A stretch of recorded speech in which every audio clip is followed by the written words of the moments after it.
everybody, Chef Amanda here, and today we are going to learn how to make some buffet labels, okay? So I'm just deleting the ones that I've already done, and I'm going to show you how to get started. So if we go into our Google Drive, you can just start a new Google document from any of your folders. Don't do that. And open it up, and then we have a blank page.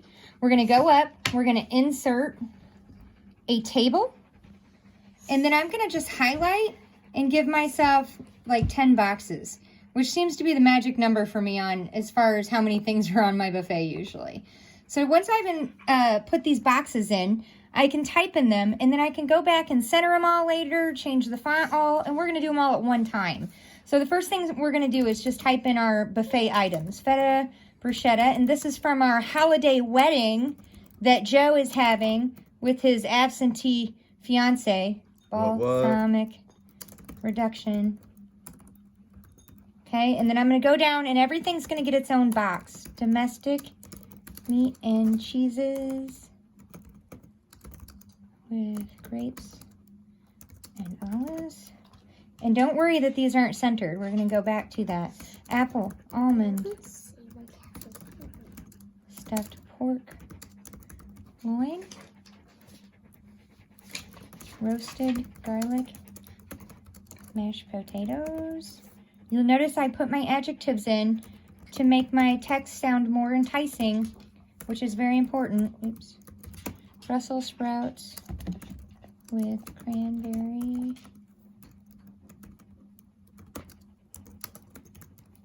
I can't type fast when people are watching.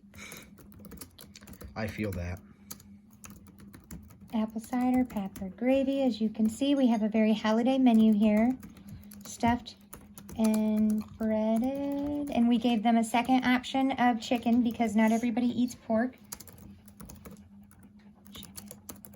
And we chose this stuffed and breaded chicken marsala because it goes really well with the sides we were already serving. The mashed potatoes and the apple cider gravy and the Brussels sprouts, assorted breads with butter, and then elegant chocolate display, and they're having cake as well,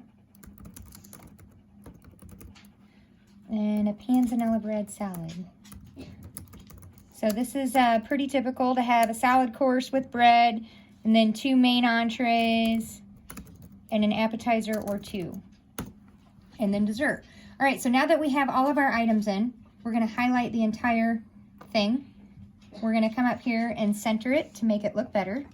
Then we're going to raise our font and make it bigger so that we have a nice big readable label. Try 25 and see if it stays on your paper right. It really depends on how many boxes you have there, how big that you can make them.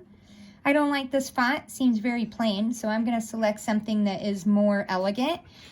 I really like the lobster font. I use that typically a lot with classier events, but you could really pick anything here.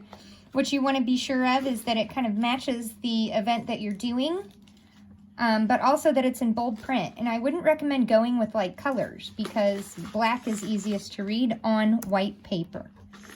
So then we're going to space these out so that all of our labels are the same size. And they're starting to look really pretty, right? And the chalkboard labels are fine, but I like these because you can customize them each week. Okay, so it's going to look something like that. Then we're going to print. I didn't know I had this much big stuff. I had a big Kit Kat. I'll move that to the right. On Halloween night. Folder later. And then voila, we have printed, and here we go. So now we're going to go ahead and cut our labels.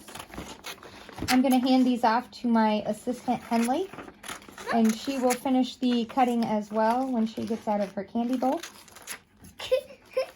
I'm almost done picking my candy. Okay, and so we're going to pair it up with some paper. Now this is a Christmas themed buffet, so you might want to pick something Christmassy. Any background paper is really good, but I really love going to Walmart or Hobby Lobby and getting something like this. Now obviously this is a tropical theme. I have all the good Christmas paper and stuff at work, so this is all I have to work with at my house. But let's say you can just get a piece of paper and you're going to make a label for each one of these. So I pair it up with my paper, and I usually have some really fancy scissors as well. And I'm going to cut my first one. It needs to be about double the size of the labels. And if you have the fancy scissors, it's going to cover up all of your imperfections. But since I don't, I can kind of make my own fancy cuts. And this is a way to make labels for people that's totally affordable. Then I can fasten my label right to the front, just like that, and it's ready to go. And you could glue or tape this, and then it looks really, really nice and presentable. And then at the end of the buffet, you just throw them away. No big deal. I typically don't do both sides. If there's going to be a two-sided buffet, I would make 2 of these and put one on each side. And then at the end of the night, you recycle them, and voila, pretty much free. Mommy,